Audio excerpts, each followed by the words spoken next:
All right, so we're letting people in and going live. Good evening, everyone. Thank you for joining us. We're a minute or so outside of 7 o'clock now, so we'll give it a little more time for people to join us through the Zoom world and those coming in through Facebook Live.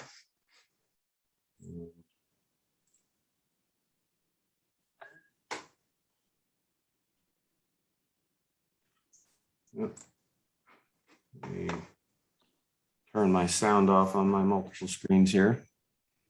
So thank you again. I imagine everyone was looking for an excuse to find a cool spot to hide away from this August heat. So thanks for joining us tonight. We're here with David Plunkett from Jefferson Regional Library and Lorenzo Dickerson from Open Town, previously from UVA and public schools, but running off and doing his filmmaking thing now full time. So great asset to the community and to us, and look at a few little snippets from his movie that was commissioned by the Jefferson Madison Regional Library as part of our program tonight. So yeah, we've hit the 7 o'clock mark. Still got a few people that are joining us here and some people out in Facebook land. So anyway, we'll get this started. So as we log some more people in, I'd like to welcome everyone. If you have any comments, you can leave them in the Zoom chat or in the Facebook comments, or you can email us at programs@albemarle.com or at albemarlehistory.org, sorry. Any questions that you think of while we're doing the show, or any just questions in general, you can leave them in the chat or you can send them to that email, programs@albemarlehistory.org. A few announcements before we get started.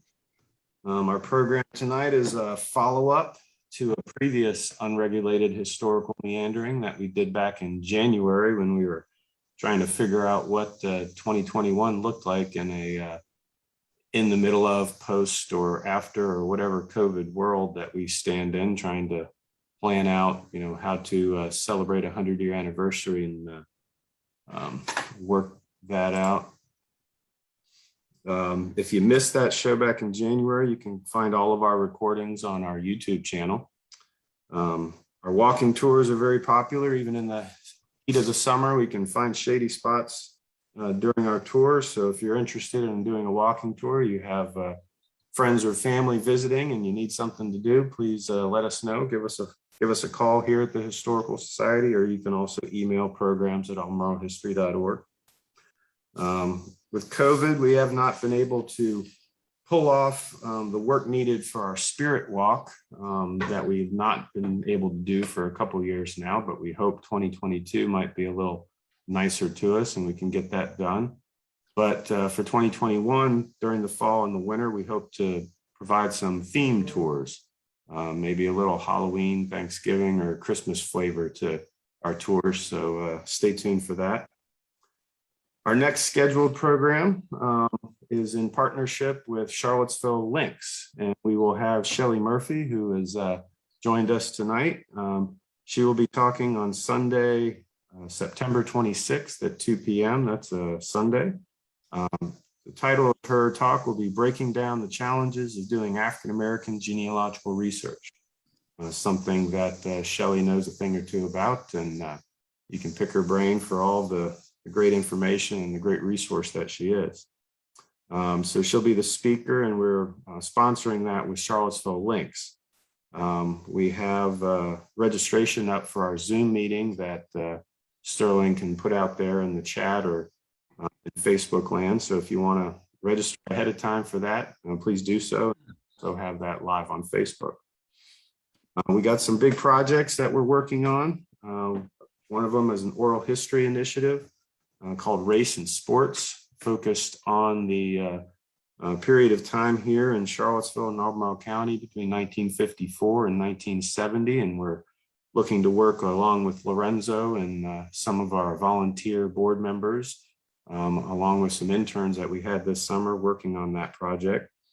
So we're going to get that kicked off here in September, gathering oral history. So if you know of anybody who was a local athlete in high school or even in college at UVA, and 1970 is when they integrated, not that many years ago.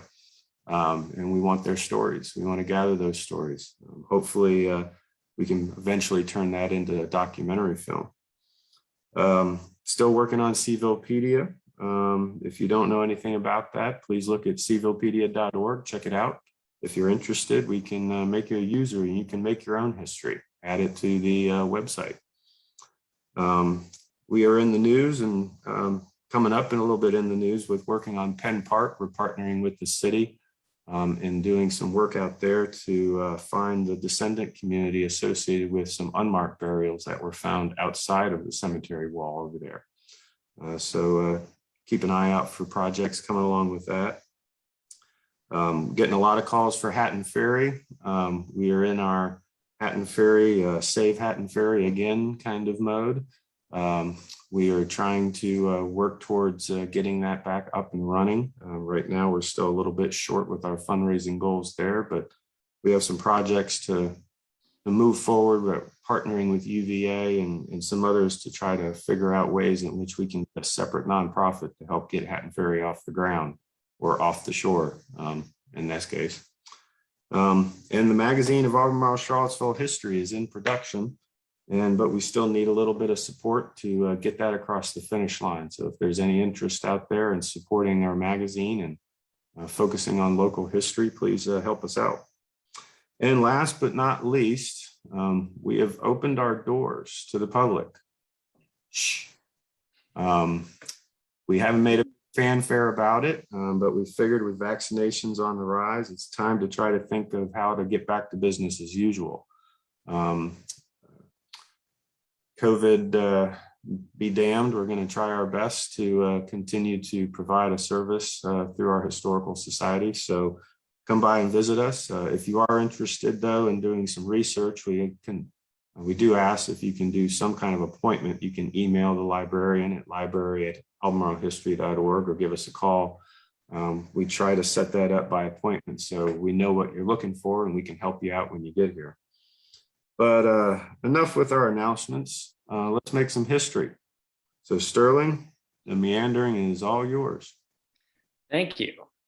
Hello, everybody. I'm Sterling Howell here with Tom Chapman, the guy who puts the in unregulated historical meanderings. This is our 9th show, if you can believe that. And it is our local library Centennial Edition, or When Does Public Become Public Part 2.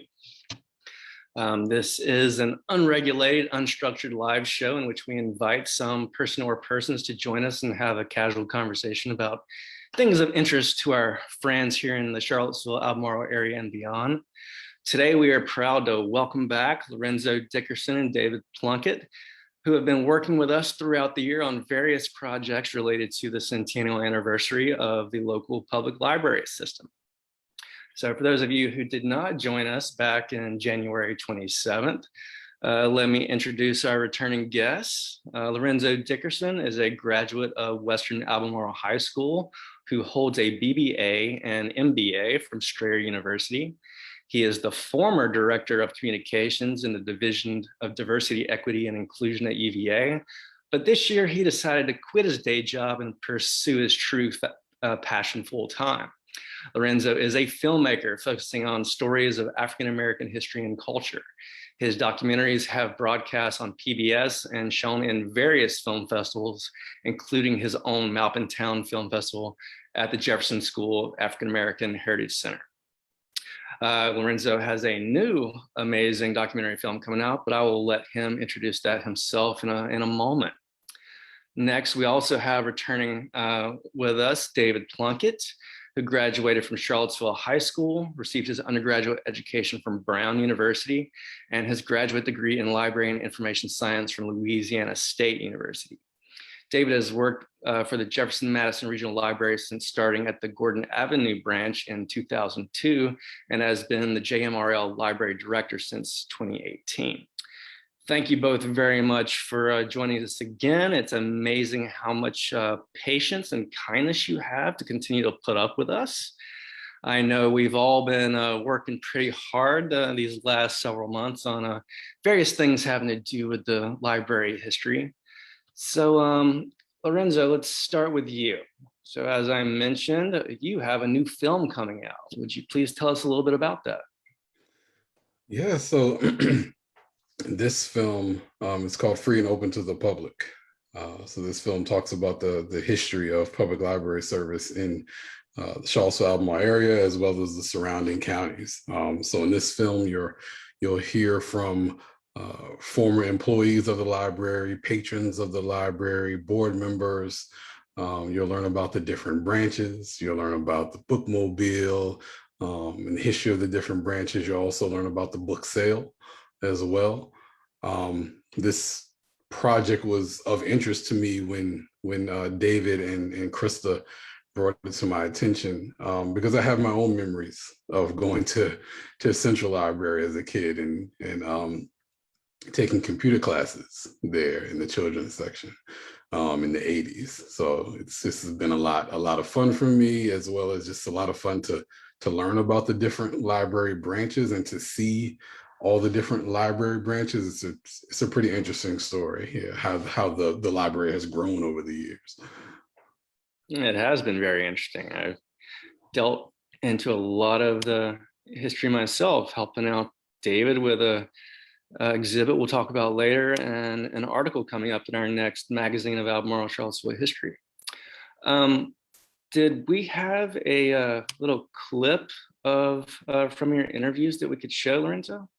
Yeah, we can definitely show a clip. Did you want me to show it from my side, or did you want to show it? Tom, are you on top of that, or? Okay, yep, here we go.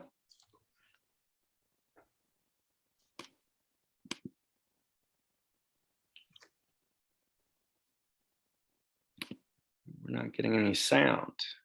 I think if Tom unmutes himself, it may be, since he's streaming it out of Vimeo, yes. I think that's what it is. No?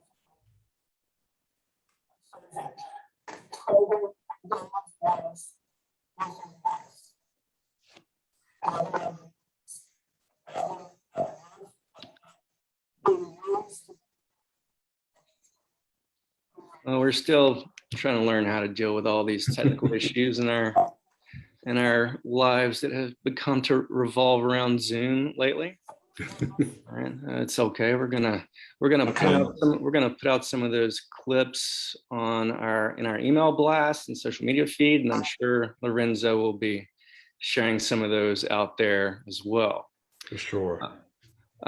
So Lorenzo, you were talking about some of the people that you interviewed for this film. What were some of the most interesting stories you came across?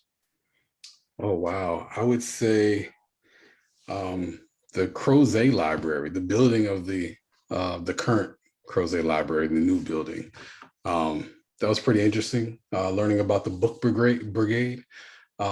And how they, physically transferred a number of the books from the old library, which was the train depot, to the new library. It was interesting to me because I went to Western Albemarle High School, but I never went to the library in Crozet. We always went to Central or Gordon. So this is the first time that I learned that the library was once in the train depot building, which had been there during that time. So that was really, really interesting. And just the stories of how the communities rally around the libraries, with getting, new libraries and the volunteers that come there and the folks that patron libraries for years and then bring their kids there as well. How it's become like a source for the community, for those who even homeschool and, study for, the Crozet Library talks about having exam days where they allow the students from Western to come over, and they'll just cram. They'll kind of shut down the library for the students. So these stories are really interesting, but also the story of the 4th Street branch, the segregated branch that was at the Jefferson School. One, that there was a segregated branch at the Jefferson School, but then also how it moved around a bit.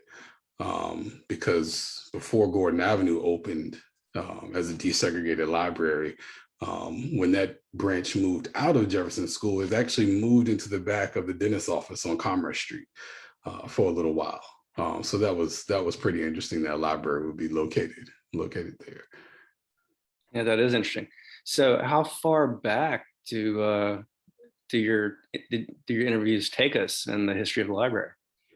Oh, wow. I would say probably 20 or 30. Well, no, I'll take that back. Some folks talk about going to the library when they were in high school at Lane. So those are probably the earliest ones as far as the present day interviews. Yeah. Gotcha. And what did you find any perspectives on the library that you didn't expect to hear? Not really. I mean, like as I mentioned, I guess I wasn't surprised, but it was a through line as far as, the community support, because every one of the libraries talks about it. When you talk to folks at any of the branches, even out in the surrounding counties, is really this support from the local communities for these libraries is amazing. I think one of my favorite stories, which is actually the one that you were going to play, was about the Scottsville branch and how they brought a wolf in once to the librry. Someone from the community that was raising this wolf, and they brought it into the library for like a story time, and they were kind of nervous about it. But at some point, a young kid, like 2 or 3 years old, I guess, put their arms around the wolf and hugged the wolf, and they kind of laid down together, which was really cute. That's cute, but thank you, David, for that little PSA there. Just so everyone knows, wolves are no longer allowed in the library branches. Okay, probably good reasons for that. I think I got the sound figured out, so you want to listen to it? I was going to ask you to stop playing around with the technology, Tom, but yes, please go ahead. A favorite program we gave was With a Wolf. The other librarian's brother had a wolf that had been raised to be part of the reintroduction program in Yellowstone. And then the wolves started coming from Canada. And I think they held back on putting wolves in at that time. So he was raised as a house pet. And my coworker kept assuring me this was going to be fine, this was going to be fine. And we made a lot of noise out of it. Big posters, I developed a flannel board and new songs, new finger plays. And we had, of course, books about how nice wolves are. And that beast came and sat by his master. The little kids came up, and I kept to think of what the horrors would have been if something bad happened. But the little kids came up. One of them leaned against the wolf all during the stories. And at the end, someone was filming this. We have it all on a video, I imagine. And the owner was holding him on a leash in the middle of the room. And a little 2-year-old, a girl who could barely walk, came up to him and put her arms around his neck. And they both just sort of tumbled down to the floor and rolled around. It was very beautiful. So we had about 64 people in that room that day. I suppose at least half of them were kids, and they've all got to meet a wolf. That was one of the best. Don't tell Central we did this. Oh, that is a great story. So have y'all found that video by chance? We haven't. Scottsville is looking for it now. So hopefully they can find it. It's supposed to be on a VHS tape, so we can digitize it if they can put their hands on it. So hopefully I want to see that when you find it. For sure. All right. All right. So Lorenzo, a couple of times now you've mentioned the community support that the library system has engendered. Where does that come from? What does that mean to you in your exploration of this? It really shows how, although, the different branches are part of the JMRL system, but they're also so very local and different. So the folks in the area, they really take ownership of the library, and they see value in that space, and they rally around it. They support it. In the Scottsville branch in particular, there was a fire at the Scottsville branch, and they really rallied to get that branch back, to build it back. And the Nelson Library with their renovations and in addition to that branch as well. So you really hear about it in those stories. It's definitely an important place for the community, in my opinion, because I've worked in schools, and then I did a film about African American schools in the area, and I've done a lot of work in that space, even with filmmaking, and for me, the library is probably the most important public space that we have outside of the public school system. So would you say, is that your big takeaway from this project? Definitely. And that's, David came, actually, when David brought this idea to me, he came up with the title Free and Open to the Public. And it was just so good, and it's so fitting that I couldn't change it. I had to go with it. But that's really the premise of this story, is that these spaces are free and open to the public. They're really for the community, by the community, there to really support the communities themselves. And I feel like they touch the communities, these, communities, not just the ones closer in here in the city, but all the other branches. They really touch the community in a really meaningful way. All right. So when do we get to see this film, Lorenzo? I think we're working on October 21st. Is that right? That's correct. Yeah. So looking at October 21st, we're still doing some filming. We're editing at the same time. I'll actually be back out at the Nelson Library tomorrow. And then I'll be at Central and Gordon next week. And how will we get to see it? I think David might have some more information on that. Yeah, I've got good news. JMRL is working with our good friends and partners at the Paramount Theater, which is another beloved institution that Lorenzo made a film about. And we're going to have a premiere on October 21st. We're ironing out some of the final timing, but that's going to be at the Paramount Theater. I think, Sterling, probably we're going to talk a little bit about the exhibit at Central. So the idea is that we're going to host an opening for an exhibit at Central, and then the film to follow at the Paramount Theater, which will be free and open to the public. Great. All right, David, since you brought it up, tell us a little bit about the other part of this this big Library Centennial project. Tell us about this exhibit and what else you've been up to.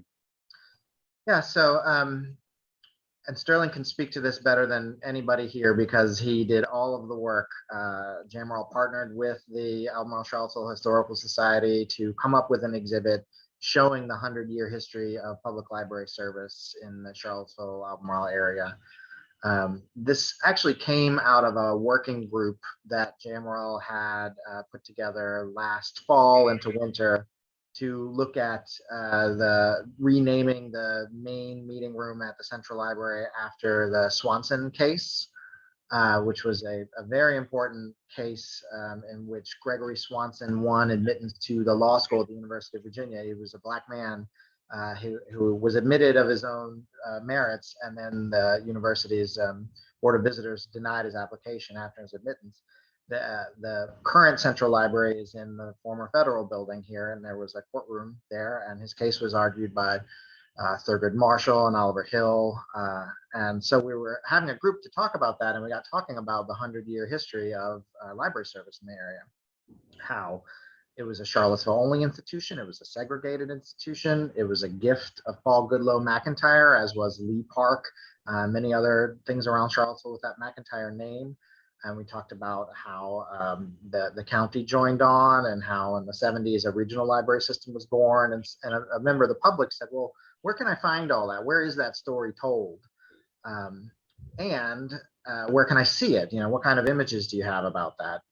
So JMRL started talking to the Historical Society. I had seen the work that they did for Albemarle County and the county office building, the displays there about the various communities throughout Albemarle County, and came up with a series of panels that are semi-permanent that are now living on the 3rd floor of the Central Library, which is open full hours, so you can come by at any time and take a look. And they go through kind of the history of the founding of the library, the segregated history that Lorenzo was talking about with the library branch, the 4th Street branch at the Jefferson School. Goes through a timeline of library services over the last 100 years, some of the major milestones, and then a panel about what the current status of the library is, and also a panel in the Swanson case courtroom about the Gregory Swanson case. So a tremendous amount of research went into this from the Historical Society, which I very much appreciate. And we turned up lots of amazing stories, things that were hidden away in the archives, either at the library or at the Historical Society. So it's really, it's quite a span, 100 years. It's a long time. So while I've got a library board member who once said to me that you know, the library is an organization, it's free and open to the public. And that's what we all love about the mission of the library. But you also have to deal with the library as an institution, which was not free and open to the public for many, many decades at its founding in 1921 in a segregated Charlottesville.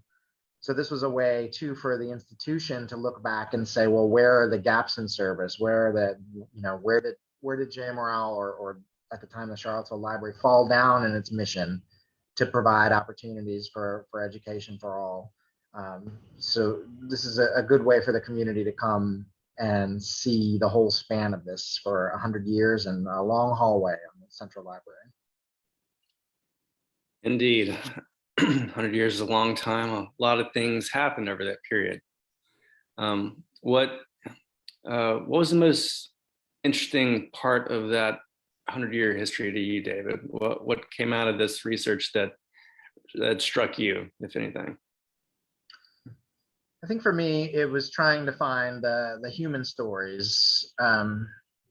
Not being a historian myself, you know, I'm used to reading history and having it be a series of dates and events and kind of cause and effect nature, which we all know isn't really the way that history happens, right? It's not like this happened, then that happened because of that, and it moved on linearly. So it was really digging into the very human stories that Lorenzo has access to the special collections at the university. So he got to look at some things there, and looking both at the library staff who worked for so long, you know, from the 70s on. I started work with folks that had been at JMRL since it was founded in 72. And hearing about the segregated library, as Lorenzo said, the 4th Street Library, and reading into the minutes of the library board at the time to kind of get the story of, well, like, how did that change? How did change happen there? Was it overnight? Was it was it a sit-in like at the Danville Library? Well, no, it was just a series of citizens, regular people, holding the library board accountable for what they said they would do, which was to provide separate but equal services, which of course were nowhere ever close to separate but equal. And finally, the library board financially deciding that they weren't going to keep that going and shutting the segregated branch in 1948 and opening the McIntyre building to the public. But whether or not that was truly a public and welcoming place for Black families in Charlottesville, I think is a very different story. So Lorenzo hit on Gordon Avenue opening in 1966 as being the first library branch that was opened and intended to be free and open to the entire public. So it's kind of teasing out those individual stories about Benjamin Bunn going to the library board to make a case for more funding for the 4th Street branch. And then all the way through the stories that we talked about in January about Donna Reeves being hired as the first public service employee who was Black at the Central Library, and what an uproar there was. And Sterling and the Historical Society did a good job of capturing that on the panels here. But then seeing later that in the 80s, Donna Reeves was on the library board. So it's just a measure of that 100 years and how much change happened. I mean, that was only a 30-year span of that 100 years. I got that little clip from one of the board members. Thought I'd show that. I didn't realize the extent of the segregated nature of library services in our community. That African American, and who knows whether it went to Hispanics or not, but African Americans couldn't come in this building until like 1948. So if you were a Black person who wanted to check out a book, you had to go to the Jefferson School, and it didn't count, but I think it moved 2 or 3 times in that 36 to 48 period to be able to keep its doors open, so to speak. And then finally the local community forced the library board to say in 1948 that Blacks should be able to enter the downtown library, which was over in the McIntyre building at that point. And I'm sure that caused as much of a stir as some things that have been happening the last several years in our town. So that, I mean, I assume that, I guess, but until you read it in black and white, no pun intended, it's startling.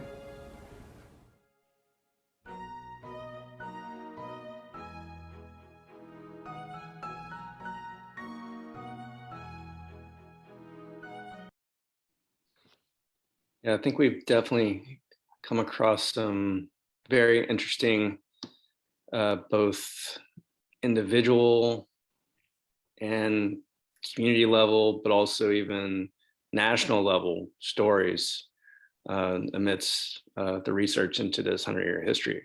I was particularly interested in how during the 1950s and 60s that it seems like the library was censoring certain books that were deemed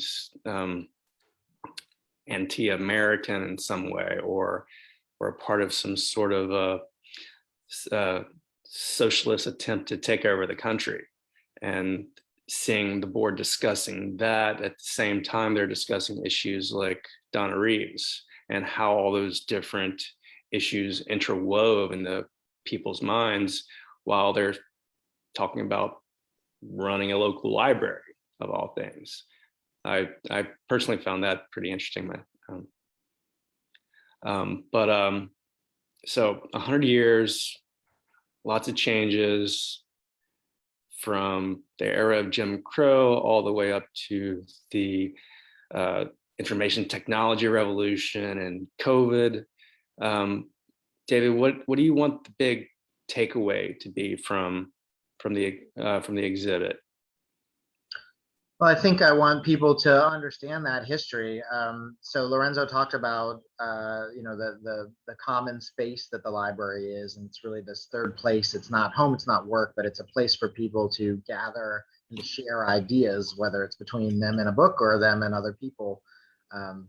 That's up to them. But the takeaway that I think is important is that people see the continuity of that there has been some seed for that since 1921 that really took a long time to blossom in the way that we see it now, in which the whole community can share this resource and can share it together. That it's a miracle, really, that people agree, let's all give a little bit of money in order to provide a space that people can share with resources that they can share. it's a tremendous story, and it touches the lives of most everybody in our community. And I think both Lorenzo's film and the display here, the exhibit at the Central Library, try to touch on that, about how folks from all walks of life can find common ground, and they can do so at the public library. So can you say more, or Lorenzo, jump in here if you want? Why is that important? What does it mean that the library is this third space? I think that those spaces are less and less available these days, as we have so many wonders at our hands. We've got this meeting right here, in which everybody is sitting someplace else throughout the world, it could be, communicating.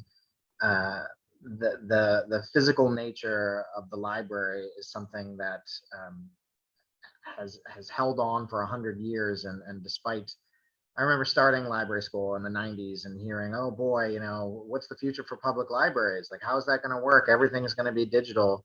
And then starting working in public libraries and realizing that, oh wait, that's not really an issue at all. It's only an issue for the folks that don't actually step into a public library.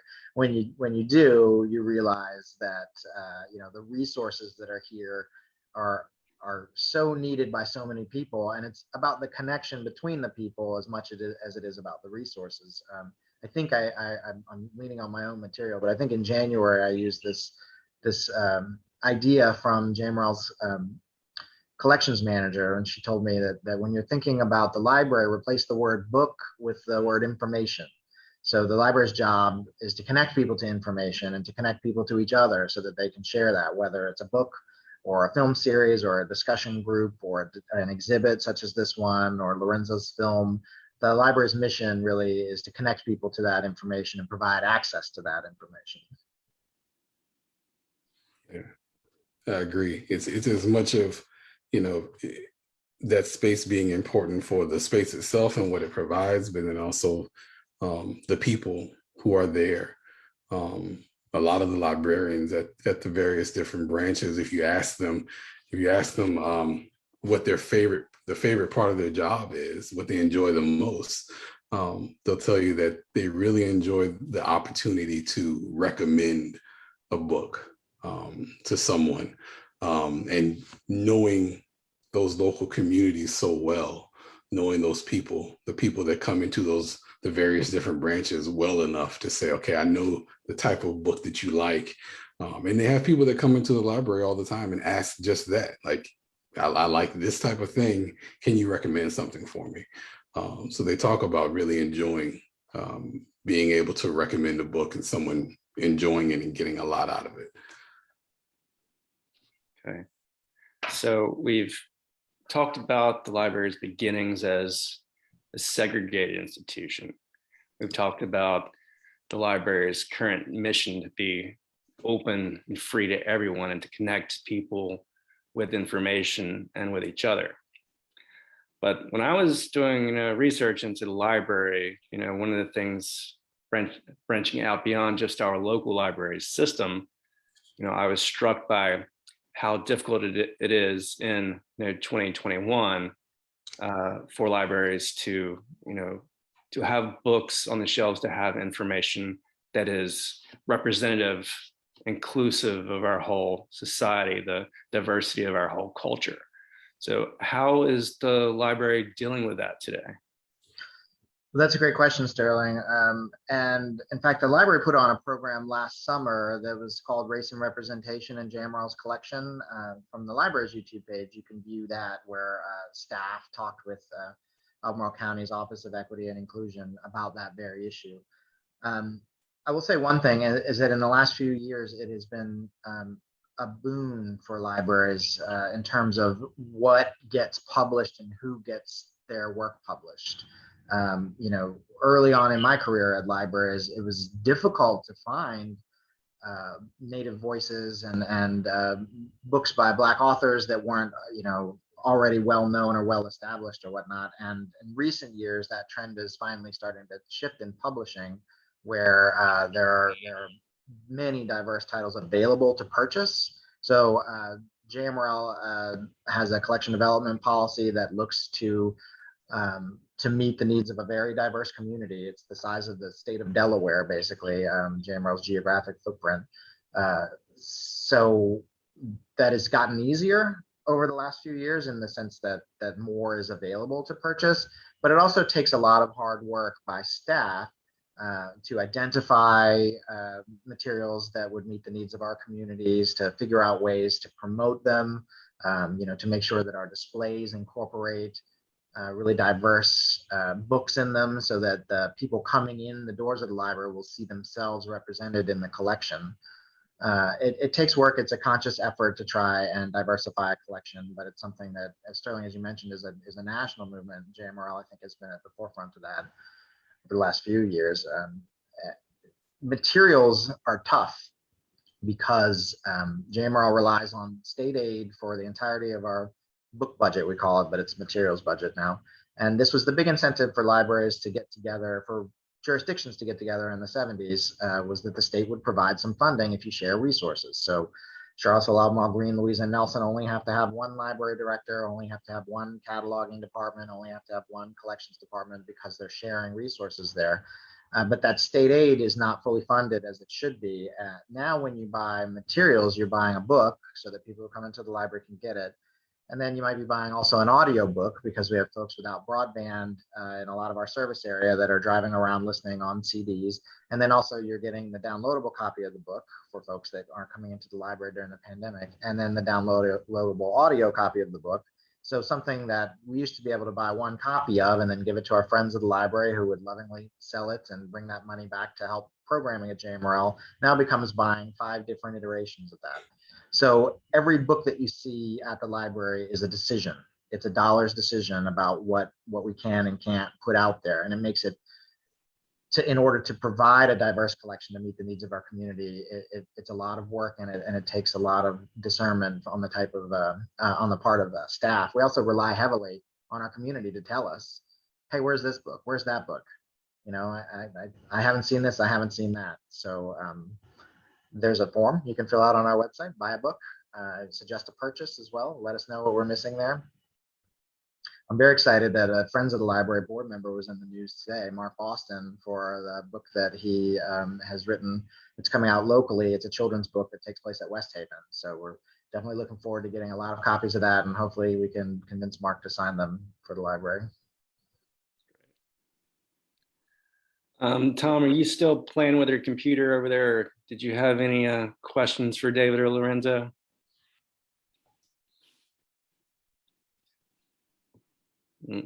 I have to start that by saying, there's a couple of questions that came in. One about the Jefferson Library. Dee Dee asks, does anyone know if the Jefferson Library ever was in Zion Hill or Zion Hall in Vinegar Hill? I don't know that. Lorenzo, did you come across anything? No, I haven't. Haven't come across it being in Zion Hall and Vinegar Hill. I'm also doing a Vinegar Hill film at the same time, and haven't come across it in that research either. No. Okay. Well, there's a lot of different threads, a few that we had from the previous meeting that we're still trying to pull on. We'll add that one to it. Another question from Addie. She says, thank you, David and Lorenzo, for taking the time to speak with us again. On the thread of library research, Lorenzo, in your interviews, what were some surprising uses of the library that people talked about? Surprising uses. Oh, wow.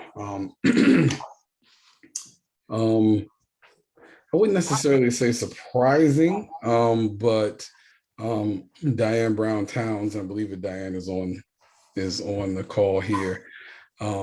Yeah, she talks about using the Gordon Avenue Library to get her homework done when she was at Lane High School doing current events. So she would go there to read the newspaper, and that's how she utilized the Gordon Avenue Library.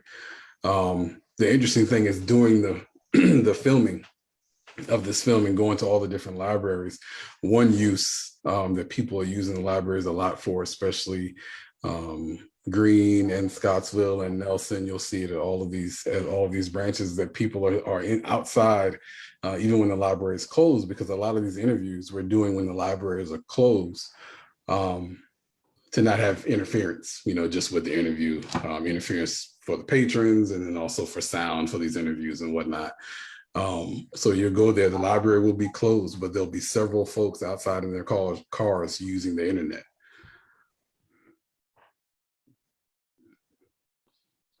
I can throw on some of the current uses that people might, if they're not in the libraries currently, they might not see, but they're, 3D printing is, there's a 3D printing program at the Northside Library where you can submit designs and pick up your print jobs. There's also a recording studio there.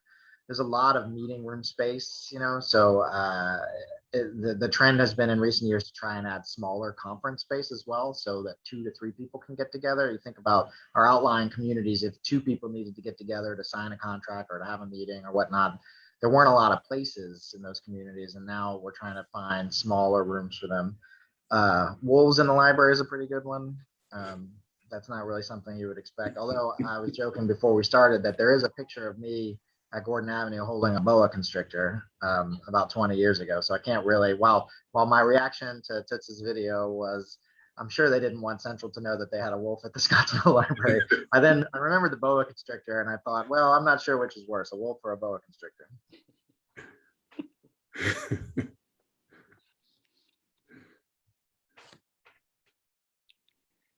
Any other questions, Tom? No, I think Diane responded to say she lived in a drafty old home. Yeah. The library was warm. It was a good place to go do her homework. So I thought while we're at it, I'll pick on Diane a little bit.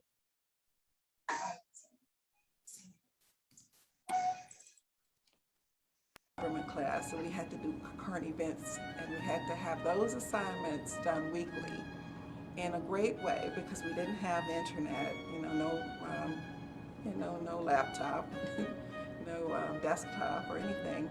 So we would walk to the library to read the newspaper, and so that's the way I would get my current event assignments, and so we had to turn them in every week. And then that was part of your midterm grade, and that factored into your final grade. But that would be a way that you would show that you were doing your homework, and your teacher will reward you. You either get a 0 for not turning it in, or a check mark for turning it in. So I would go there to work on the government class assignments weekly, and I would sit in that area where the bay windows were facing east toward downtown, and I would get a lot done, and I was pretty studious and got my homework done when I wasn't listening to the Jackson 5.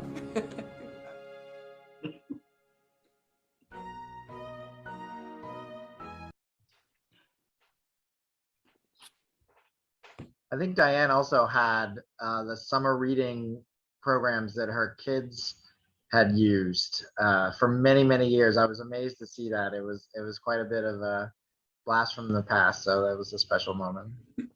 For sure, definitely. Yeah, I like the little, I don't know what snippets or segues that you use, when they get to the end of a thought and they're like, except when I wasn't listening to the Jackson 5 or Don't Tell Central, that just kind of, it just brings it home, makes it alive. Another question came in on Facebook. How does the library work with the public schools to increase the level of awareness and participation for underserved children? That's from a Cindy. That's a great question, Cindy. Thanks. So JMRL serves 5 different jurisdictions with 5 different sets of school systems: Charlottesville-Albemarle, Greene, Louisa, and Nelson. And in the outlying jurisdictions of Greene, Louisa, and Nelson, largely that's a one-to-one initiative between the branch manager and the librarians at that location. and the city school, I'm sorry, the jurisdictional schools there. A lot of times that relationship is between the library staff, the public library staff, and the school library staff. They work very closely to make sure that the kids have books. And during the pandemic, I know the Friends of the Library were instrumental in getting books out to our outlying communities. I know in Greene, our library worked with the school libraries there to have books from the Friends available at the food pickup that the Greene County schools were doing. So the kids would come get their meal, and there were some donated books that were available for them. I'm excited about a new initiative that JMRL just started for educator cards for teachers to get a little bit of a special access to the JMRL collection. They can have books for a bit longer, and there are some ways they can get around. If they live outside the service area, they might not have had a card. It's easier for them to get now. So the goal there is to make it as easy as possible for the educators to have direct access to JMRL's resources so that they can help get them directly into the hands of the children that they serve. And JMRL also works with a lot of local organizations to try and promote literacy and promote our collection. It is true, though, that there are barriers to access for underserved families everywhere.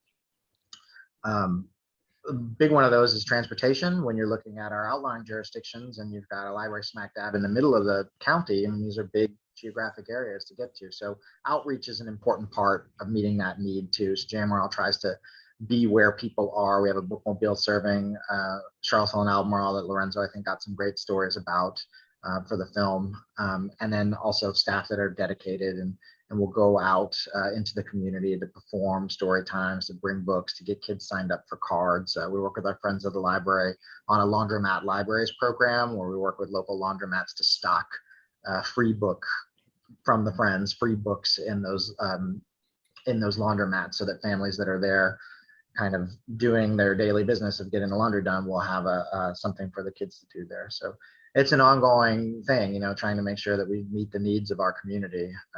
But JMRL likes to work closely with school librarians mostly, but also the administrative staff and teachers at every school. My wife is actually a school librarian as well, so we keep in touch.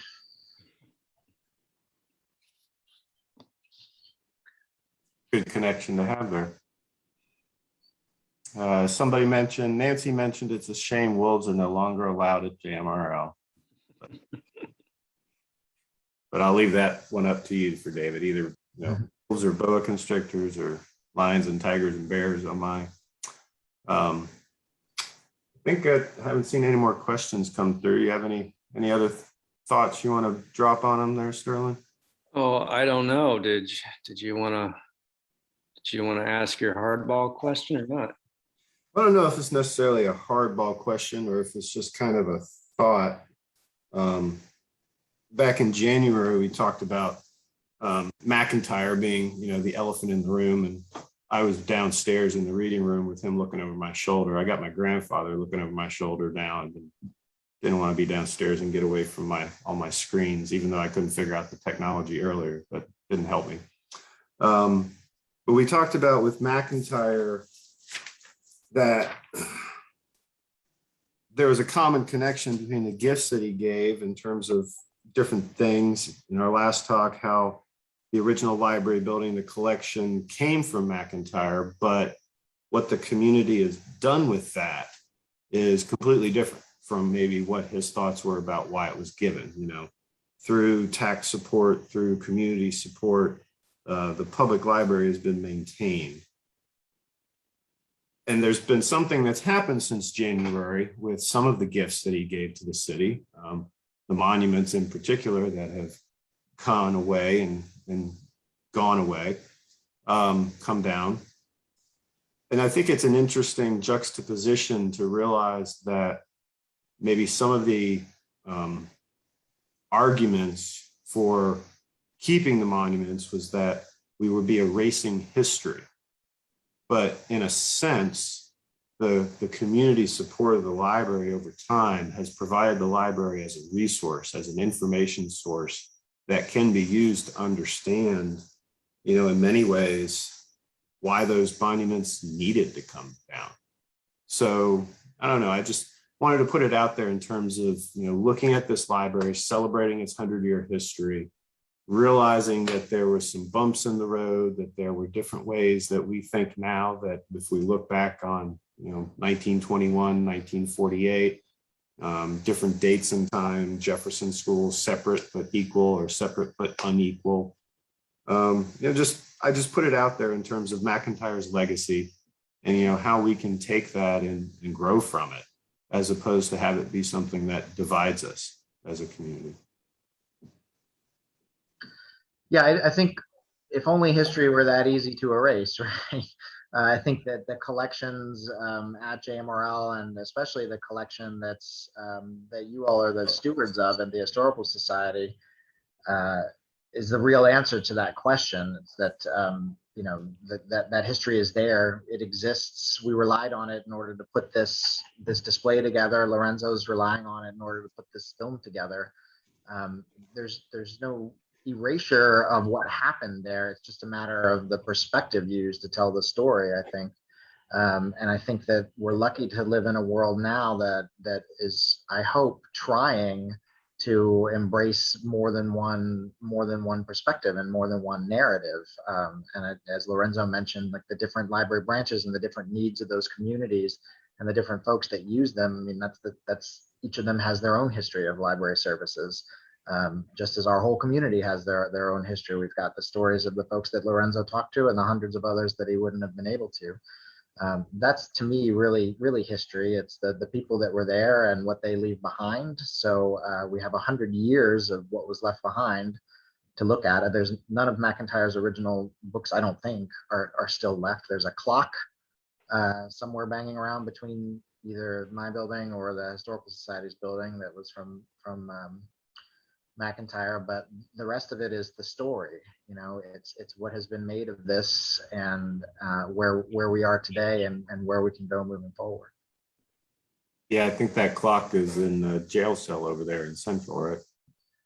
Yes, for those that don't know, there is a jail at the Central Library. If you don't pay your overdue fees, you might see the inside of it someday. Because this was a federal building, there was a holding cell, which is part of the collection development team now, and that McIntyre's clock is in jail.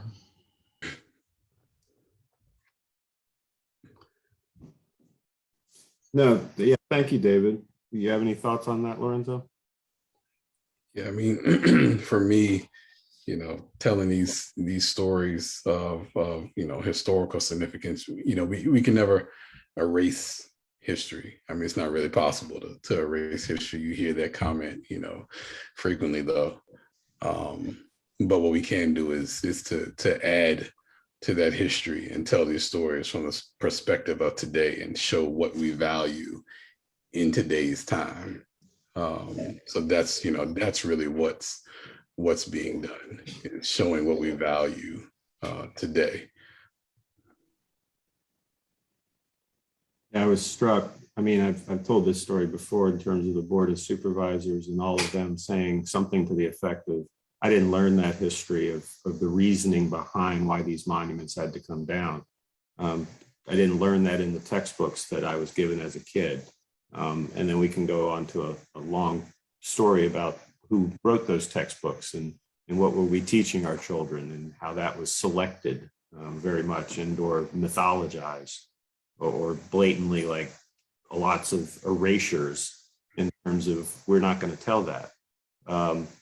But in terms of what you were talking about earlier, David, and then, with Diane and that little snippet and that the vision of beauty, that little children's book that's right beside her, that has the face of an African-American girl, in the sense that when you walk into a library and the diversity of the publications that you're trying to present that reflects the community that you're serving.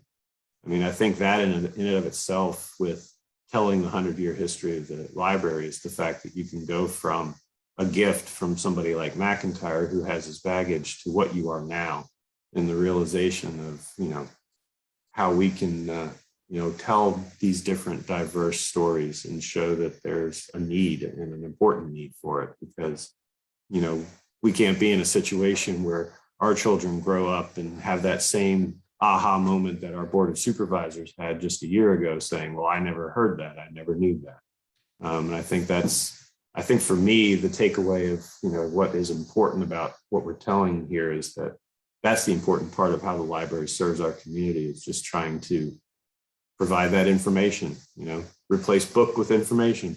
I think that's a good point about that aha moment, too, because it makes me think about the collection at the Historical Society, and downstairs in the basement there, you've got all those deed books, right? And I know Lorenzo, when you're working on Raised, has probably looked through some of those or talked to Jordy about that project and that history there about redlining in Charlottesville. And it's like, well, there's documentation. It's all here, and it was not taught in the history books, but there's plenty of information about it, both in the library and at the Historical Society. Yeah. There's so much over time that we don't know, because we were deliberately not taught. And then over time, it just becomes something that's just not taught, not necessarily because, your teacher deliberately didn't teach it, but because your teacher didn't know that it was there to teach, right? But, was the saying, how the saying goes, when we know better, we do better. So, I mean, once we find out this bit of information, then it's our duty to now include it because it wasn't included before. I don't know when Lorenzo and I will get a chance to come back and talk to you all. So two things: the 21st of October, look forward to free and open to the public at the Paramount. We're certainly looking forward to it, and come see the exhibit now if you like, or we're going to have a little mini reception before the film on the 21st. And also, Tom, I'll mention that the library moved from the McIntyre building into the old Federal building, current Central Library, in the early 80s. I remember Lorenzo talks about remembering going and using the computer at the library because he's a young man. I don't remember any computers at the library when I remember card catalogs. But my parents took me to the McIntyre building to use the children's room, and then to the Central Library. But the Central Library is largely unchanged since then, since the mid 80s. We've added spaces and been very creative about using the space. So the library is looking forward to working with the city and the county. This building is jointly owned by the city and the county in the years to come for a renovation. Both of those stakeholders have done an amazing job keeping the building up to date, finishing the Swanson room, new HVAC, new bathrooms, things like that. But we are interested in envisioning what a public library in downtown Charlottesville should look like for the future. So at some point, I'll put a call out to ask to come back to talk about that.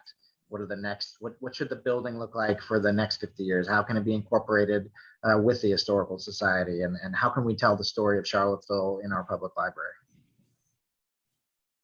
Oh, great. Yeah, I've been keeping tabs on your Zoom library board meeting. So I remember that as a conversation that it was kind of put on the back burner when COVID came up, but that you're trying to put it more front and center because, with an old building, you always got to be on top of, 3 steps ahead of it before something falls apart and then it becomes an emergency. In my nonprofit historic property background, I know all the pitfalls there. But definitely we'll have you back. Do we know the movie time? Evening, probably? Evening, I'm sure. We haven't settled on a time yet because we're trying to figure out a time for the exhibit and then to give people time to get across the street. But I will let you all know as soon as the Paramount and JMRL and Lorenzo work that out. And then hopefully you will share it with all your members. Mm-hmm. Will do. So I guess the hope is maybe late afternoon, early evening reception opening for the exhibit on the 3rd floor, maybe give people some time to have a quick meal on the downtown mall and support local, and then see the premiere at the Paramount. So a little date night for the history files and bibliophiles out there. Free date night. Yeah, even better, except you got to purchase a meal in between or something. But you got anything else, Sterling? No, I think we meandered pretty well tonight. It is past 8 p.m. You should probably take us on out, Tom. I appreciate everyone joining us. Definitely thank you to Lorenzo Dickerson and David Plunkett for coming back again. We'll definitely try to make it a regular occurrence. I've already got ideas and plans for Lorenzo and Jordy to see if we can get another one of his movies out there with Raised and Raised, the Vinegar Hill Project.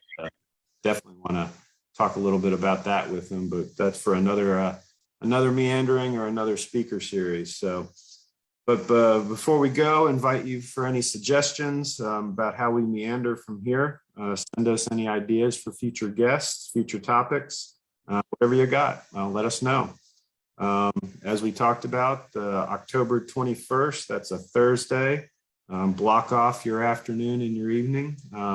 We'll be getting out some additional information about specifics and details on that.